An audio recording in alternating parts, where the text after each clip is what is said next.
Здравствуйте, уважаемые читатели Коминформа. Мы запускаем новый проект «Эксперт онлайн». Первым нашим гостем является Вадим Торлопов. Это онколог, врач Коминского онкологического диспансера. Вадим, насколько мне известно, рак – это старение клетки. Может быть, природа подумала, что слишком что-то люди долго живут и таким образом регулируют нашу численность. Или же это техногенная болезнь, и мы сами виноваты в ее появлении, потому что так много всяких рабочих хотелось, а получаем мучительную смерть.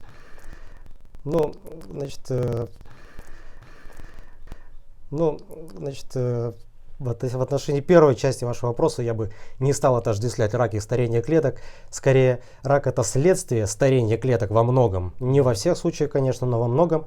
Причина в этом, конечно же, в первую очередь мутации. То есть, клетки накапливают мутации. Мутации могут передаваться и по наследству, могут накапливаться вне жизни вследствие воздействия различных канцерогенных. Стабильно каждый месяц появляются сообщения, что ученые нашли лекарство от рака, или вот найдут. Как вы к этому относитесь? Ну, конечно, все самые такие хорошие, самые высшие умы человечества стараются, бьются в поисках лекарства, хотят, чтобы все это было просто, опухоль, там таблетку выпил, все прошло, но на самом деле ничего простого не бывает. Все усложняется тем, что все-таки клетки опухоли — это клетки нашего собственного организма, и если сам процесс генеза представляет собой что как бы это ранее наши здоровые клетки превратились в опухоль. Это значит, что организм принимает опухоль как что-то свое, он с ней уже не борется практически, иммунитет не способен с ней справиться, и поэтому очень сложно бороться с опухолями. И химиотерапия, конечно, сейчас показал той стандарт, это хирургическая терапия, операции. Но будущее за химиотерапией, все более и более такие прицельные, таргетные препараты выпускаются, и в принципе в будущем как-то возможно сложности. И то, что опухольно быстро приспосабливается к терапии, гормональной какой-то резистентности, это усложняет дальнейшее лечение. В этом я не знал. То есть опухоль как-то подстраивается. Да, конечно. Опухоль очень генотип, очень мутирует, все новые мутации. Появляются гены, которые не реагируют на лекарственную терапию. Клетка получает устойчивость, и уже нужно менять терапию, возможно, делать какое-то более агрессивное или применять лечение. Это, конечно, также бьет и по здоровью дополнительно. Это все те камни преткновения в лечении злокачественных опухолей сейчас. Хочу еще напомнить нашим читателям, что вы можете задать свой вопрос в комментариях под этой трансляцией. У меня еще в загашнике вопросики остались. В последнее время все чаще встречаются молодые люди с онкологией, даже дети. Почему так происходит? Насчет молодых не стал обобщать, что все опухоли перекинулись на молодое поколение. Есть определенные действительно нозологии, то есть заболевания именно онкологического характера, злокачественного образования, например, опухоли толстой кишки немножко сейчас помолодели, вероятнее всего это физическими факторами и с питанием, такие вот вещи. Но что касается детей, конечно, это совершенно отдельная категория пациентов, и есть определенные специфические для детского возраста заболевания, онкологические, чаще гематологические, виды сарком, которых именно для детского были, они есть. Конечно, дети легче, чем взрослые. В этом плане есть определенный плюс. Просто потому что детский организм, у них есть определенные резервы. Да, это действительно так. Регенерация там происходит гораздо эффективнее, чем у взрослых людей. А питание или экология, какой фактор наиболее губителен с точки зрения онкологии? На первое место я бы поставил экологию, потому что все-таки и само питание во многом зависит от экологии. Если экологическая обстановка не очень хорошая, да, скажем так, и есть определенные причины, по которым не могут расти здоровые растения и животные, которые мы употребляем в пищу, то, соответственно, и от экологии питания становится некачественным. Поэтому на первый место поставил экологию. Ну и, конечно, что касается питания, особенно вот различного рода консервантов, которые применяют для улучшения и качества пищи, ее сохранения, там, внешнего вида. Вот это вот все, вот эти копченые вещи, вот такие вот переработанные, они, безусловно, представляют большой риск в онкологическом плане. Давайте разовьем эту тему. Каждую неделю стабильно появляются новости, что вот тот или иной продукт вреден для здоровья, вызывает рак. Вот я недавно ставил новость, что, оказывается, мясо может вызвать рак. Появляются также новости, что вредно сидеть у иллюминатора. Как вы к этому относитесь? Действительно ли это так? Ну, здесь очень хорошо подойдет цитата Парацельса, что все есть яды, все есть лекарства, и только мера делает одно другим. Все должно быть в меру. Не нужно чем-то злоупотреблять. Нужно обязательно пищу разнообразить. Действительно должно быть и овощи, и фрукты в рационе. Не стоит именно вот стараться потреблять одно только мясо. Особенно если это мясо сильно жареное, там какие-то на каком-то уже многократно использованном масле. Это я сейчас имею в виду фастфуды. Поэтому нужно во всем знать меру, что все будет хорошо. Мясо можно. То есть это не значит, что это, если мясо вы будете, вы там 2 раза съели там кусок шашлыка и все, вы клиент онколога. Нет, конечно, такого нет. Вегетарианцы сейчас разочарованы. Что поделать? Я все-таки склонен, что без мяса не обойтись. Там могут быть проблемы уже безотносительно для онкологии, могут иметь определенный вред для здоровья. Какие признаки настроения человека побудить его пройти обследование? Так, ну здесь видите, в чем сложность, еще в чем коварство онкологических заболеваний, что многие симптомы, они не специфичны для онкологических заболеваний. То есть, ну, вот даже возьмем простой пример. Ну что, разве ни у кого в жизни не болел желудок? У всех так или иначе, особенно вот возвращаясь к теме питания, есть в той или иной форме хронический гастрит. Да, вот все, кто проходит ФГДС, всем поголовно ставит. Проблема в том, что и довольно агрессивные заболевания и язвы, и в том числе опухоли, могут также проявляться какими-то такими незначительными болями в животе, которые можно счесть за гастрит и, в общем-то, даже не придать этому значения. Вот, ну, как бы вот в этом плане, конечно, в этом сложно, да, то есть люди, как правило, не ходят по врачам, все заняты работой, каким-то бытом, еще какими-то проблемами, вот, и когда уже вот совсем прижмет, тогда что знаю. Поэтому тут, если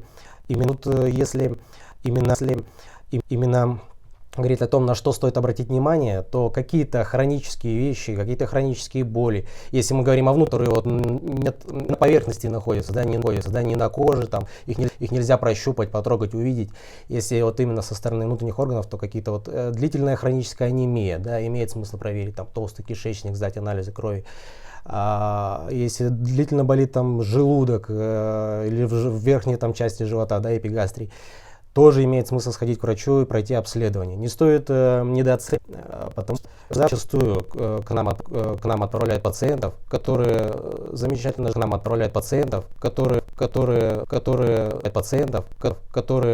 замечательно жили, не тужили, и никто и даже понятия не имели, что у них что-то есть, но раз прошли там какое-то минимальное обследование, ага, тут подозрение, а сходите-ка вы к онкологу, и оказывается, что у человека там какая-то опухоль. То есть как бы сразу вот так принимать эту информацию как позыв к действию какому-то, да, но это надо держать в голове.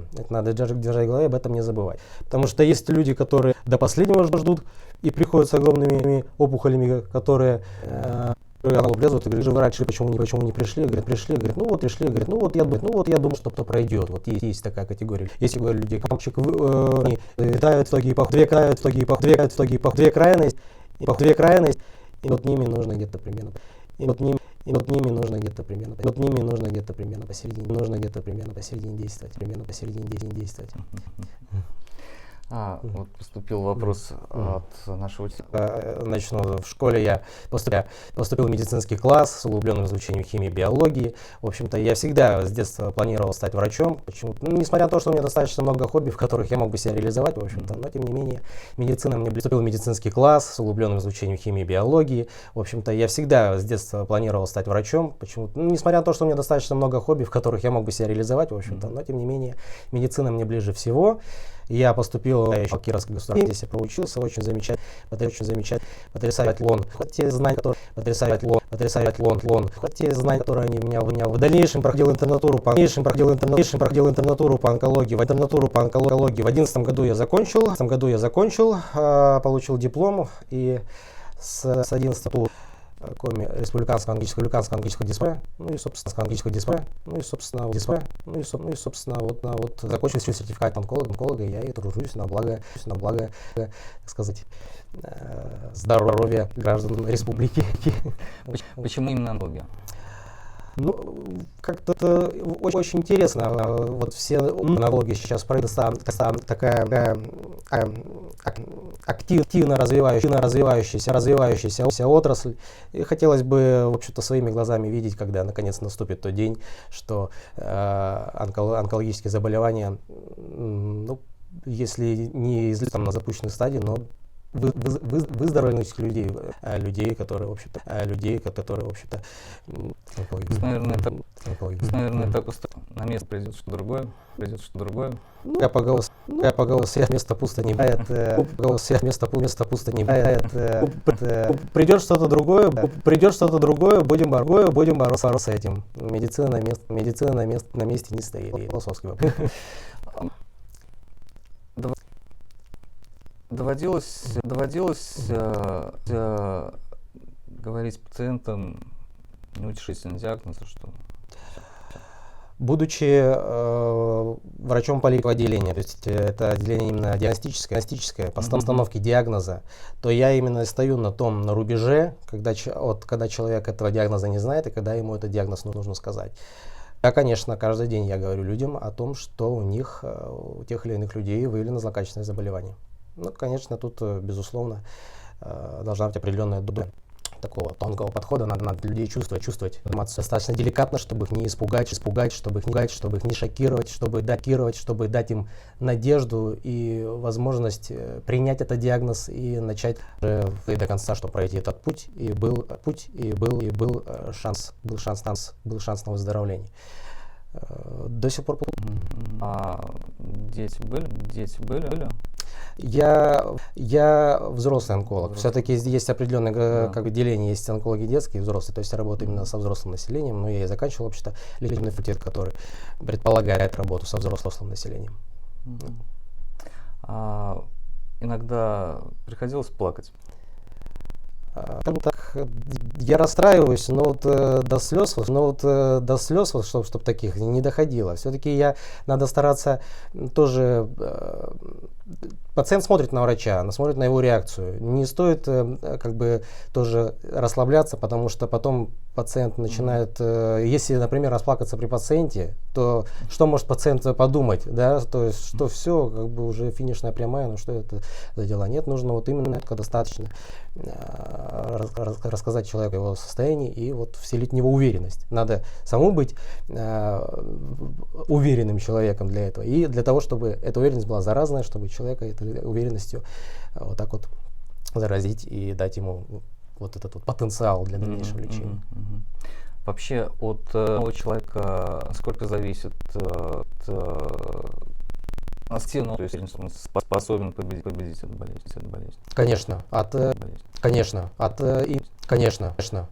именно и психологический настрой это очень важно. Когда руки издаются, абсолютно неэффективно, потому что организм сдался, это психологически все достаточно завязано, если желание сопротивляется, все это под резервы, и человек продолжается все это под резервы, и человек продолжает, если человек то с большой долей вероятности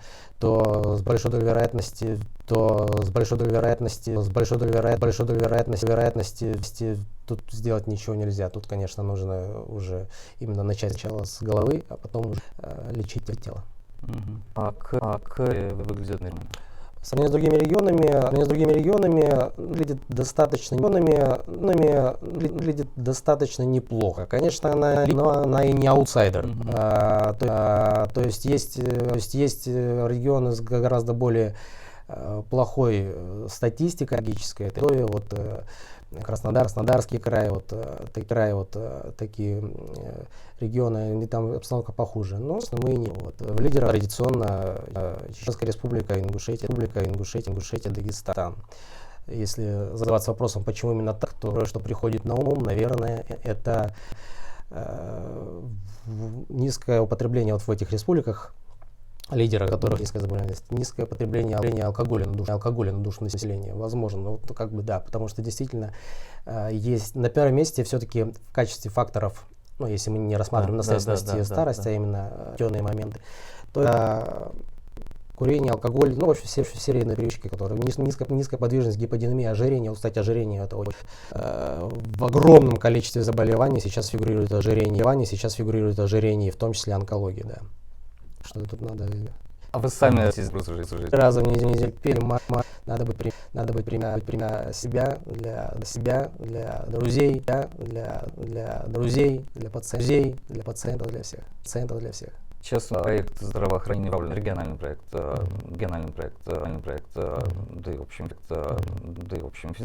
федеральный тоже у нас проект, они во многом направлены на выявление онкологических заболеваний, все это проходит. Вот в этом говоря о том, что заболеваемость повысилась в республике, да, это так. Говоря о том, что заболеваемость повысилась в республике, да, это так. Но надо понимать, что на показатель заболеваемости влияет не только, но и количество иных случаев. Если где не было врачей, каких даже кабинетов, поликлиник, человек заболел, человек умирал, человека хоронили, никто не знал, от чего, собственно, человек умер. Это не фиксируется, это общество влияет на поток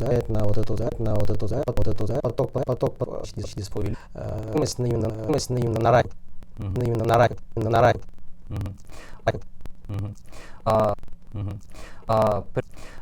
При этом идут жалобы, что невозможно записаться на прием к онкологу. Я, кстати, читателю поясню, что Вадим сейчас в отпуске, мы не выдернули его с рабочего места. Я не в отпуске пока еще. Просто я сегодня во вторую смену работаю. Да. Да. Значит, в отношении записи. Тут надо все-таки немножко уточнить, что есть пациенты, которые состоят на учете в онкологическом диспансере, учетные пациенты, то есть уже с найденными и пролеченными именно злокачественными новообразованиями. Для них, в принципе, вообще никаких проблем записаться, потому что они могут позвонить нам в регистратуру, их запишут, они получают номерок, конкретная дата, и это небольшие сроки, там сроки ожидания максимум неделя, может полторы. То же самое касается и электронной записи. У нас сейчас достаточно много докторов на приеме, собственно, ведет прием в поликлинике онкологической, которая на Куратовщице, где я сам работаю. И в общем-то, сроки ожидания небольшие относительно. Недели две. Если есть какие-то проблемы с записью, наверное, эти проблемы надо искать где-то на местах, все-таки в районах, почему так получается. А так в этом плане все-таки получше стало, чем было раньше. Врачей хватает онкологов? Это вопрос тоже такой, знаете, Если так вот совсем недавно была новость, что врачей, если брать вообще всех врачей, и дефицит. Вообще по России 50 тысяч врачей не хватает, нет. Вот, в том числе точно за регион, если брать полностью по врачам, ну и, наверное, полностью по врачам, ну и, наверное, по онкологам тоже возможно, что мог бы да, радио. Сейчас все-таки взяли с онколога, привлекли с района, и, в принципе, такая необходимость отпала, поэтому я сейчас на одной работе работаю. С онколога привлекли с района, в принципе, такая необходимость отпала. С района, в принципе, такая необходимость отпала, поэтому я сейчас на одной работе работаю. Опять немножко о вас. Вы собираетесь оставаться в республике или, может быть, подумываете о том, что куда-то ехать? Нет, я не подумываю, я остаюсь в республике. Спасибо. А вашим детям будете рекомендовать становиться врачами? Вопрос риторический. Но вообще, на самом деле, я не буду им в этом препятствовать. Если они захотят, если это им... Да, я их любые их желания, любые их вот эти вот профессиональные какие-то вещи. Немножко еще о рекомендациях. Люди уже потихонечку готовятся к сезону отпусков, уже начинают, точно, во всяком случае, начинают качаться и так далее, чтобы фигура была хорошая. А с зрения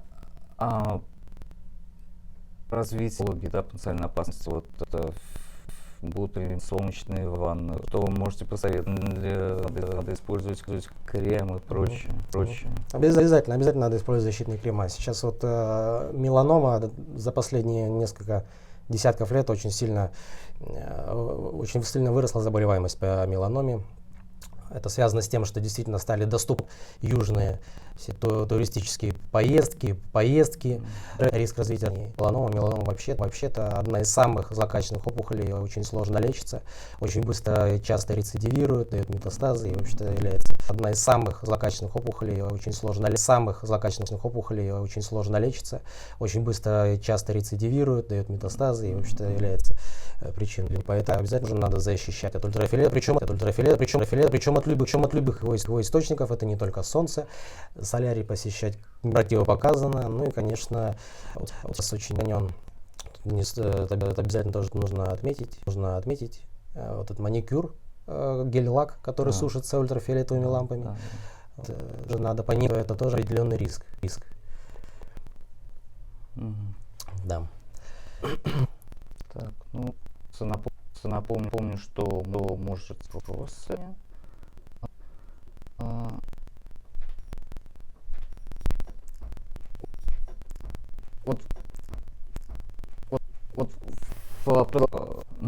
Это все происходит. Северные люди заболеваем, потому что мы просто не приспособлены. К есть определенные типы кожи. Заболеваем, потому что мы просто не приспособлены к есть определенные типы кожи. И вот наши именно северный тип кожи, такой вот именно белый, со светлыми волосами, со светлыми глаз. Они более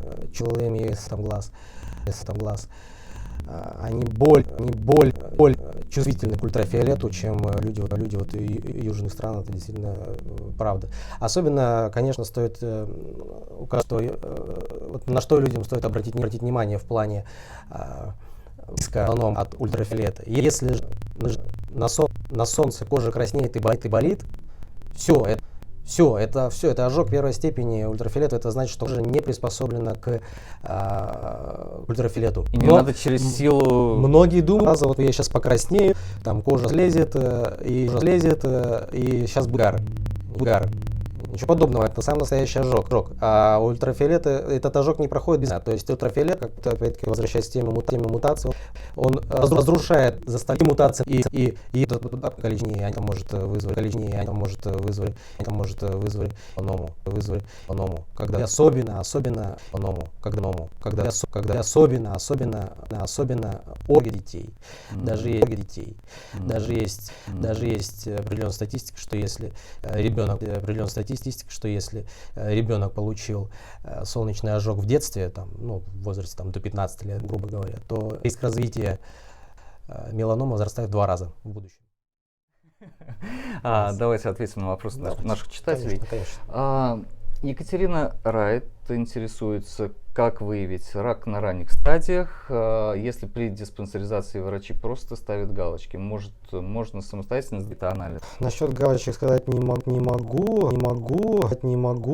Возможно, что для того, чтобы, если приходишь на прием к врачу и говоришь, что меня ничего не беспокоит, я здоров, то, соответственно, и заключение будет соответствующее, да, но редко бывает так, что никогда ничего не беспокоит. Какие-то вещи, вот опять-таки возвращаясь к вопросу о болях в животе, желудок, хотя бы ФГС, общие анализы крови, УЗИ брюшной полости, все это может дать большое количество информации о возможных каких-то онкологических проблемах.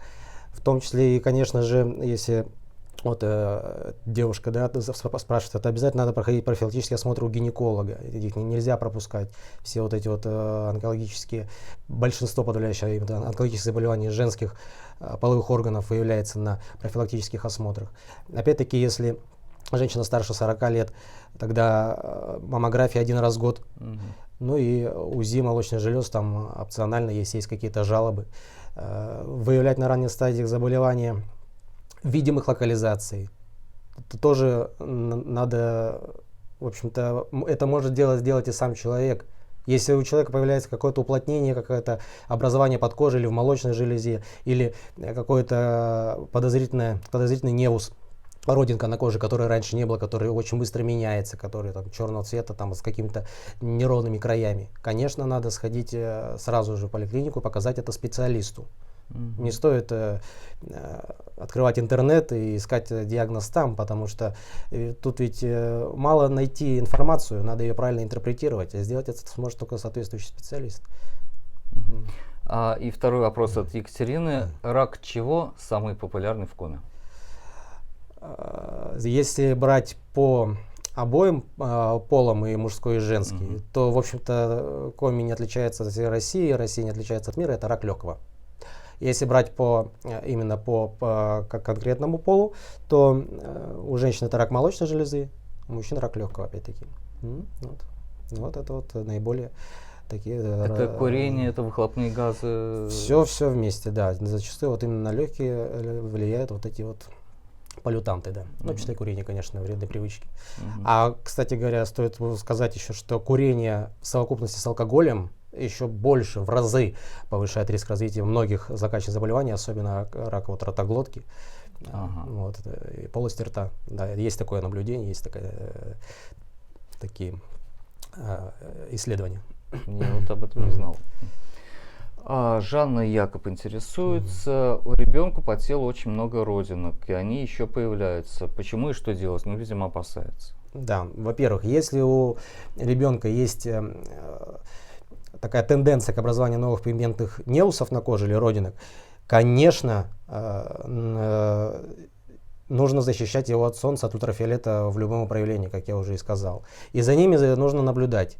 Можно, те, которые наиболее крупные, наиболее сомнительные, можно даже сходить к дерматологу, тоже кожевенный диспансер, пройти дерматоскопию, то есть под увеличение посмотреть родинки. Специалист напишет, если образование подозрительное, стоит показаться с ним к онкологу. Если все в порядке, можно продолжить динамическое наблюдение, то есть наблюдательная тактика. Да, ну и, конечно, самостоятельно, то есть прям с линеечкой прикладывать к родинкам, проверять диаметр там, раз в месяц, записывать куда-то. И это действительно имеет смысл. Если есть тенденция к росту, конечно, надо опять-таки обращаться к специалистам. Вопрос от Евгении Бекарук. Имею ли я право на статус онкобольная, если отказаться от операции? В гистологическом заключении после биопсии написано, что это злокачественная опухоль, то этот человек встает, принимается, но что есть безотносительно как привлечение. Еще такой вопрос, я понял, но вы поймете. Давайте попробуем. Каким образом можно получить стекла и блоки на руки? Что это такое? Я понял вопрос. Когда производится забор биопсии, этот материал наносится на стекла, есть определенные еще блоки, которые излучаются, вот, собственно, гистологами, патоморфологами для постановки диагноза опухоль, ну, или исключение диагноза опухоль, да, они смотрят в микроскоп. В зависимости от того, где проведен забор биопсии, то вот по месту жительства есть определенное патологоанатомическое бюро, которое производит вот это исследование. Например, онкодиспансер, если забор производился у нас в онкологическом диспансере, у нас есть свое собственное патологоанатомическое бюро, где смотрят стекла, соответственно, забрать можно там. В онкодиспансере на Ньюческом шоссе, там у нас цокольный этаж, приходите, пишите заявление, забирайте стекла и блоки. Если это было сделано забор биопсии в каких-то других учреждениях города, именно столицы, тогда чаще всего, скорее всего, стекла будут в патологоанатомическом бюро на Гаражной 8. Что касается районов, со многих районов, я сейчас точно не назову все, но со многих районов стекла направляются к нам в город, и тоже стекла и блоки находятся на Гаражной 8. Если же в городе, в районе есть свое патологоанатомическое бюро, соответственно, стекла и блоки находятся там. Вот ответ на этот вопрос. Если я откажусь от операций по отягчающим хроническим заболеваниям, то на помощь онколога, видимо, могу ли рассчитывать? Ну, во-первых, еще раз, этот пациент находится на учете и в любом случае имеет право на прохождение определенного динамического контроля у нас в онкологическом диспансере. Он записывается точно так же. Мы смотрим, если есть какие-то ухудшения, мы о них говорим. И если есть какие-то альтернативы по лечению, то их можно будет предложить, потому что действительно подходов к лечению онкологии много. И на каждое, сейчас практически каждое онкологическое заболевание, каждый органный подход стирать какое-то лечение по каким-то причинам пациенту не показано, может быть, есть какой-то поиск какой-то альтернативы. Вот. Почему нет? А на обследование регулярно все бесплатно. Так, давайте, может, посмотрим, мало ли появились еще вопросы к блоку на эти ответы, но пока нет. Вадим, огромное количество информации наши читатели получили, но я, во всяком случае, точно. Обращаюсь к нашим пользователям. Кто будет следующим гостем, во многом зависит от вас. Вы можете рекомендации к нам в группу. Мы такого специалиста онлайн к нам и пригласим. Вадим, большое спасибо. Спасибо. До свидания. Будьте здоровы.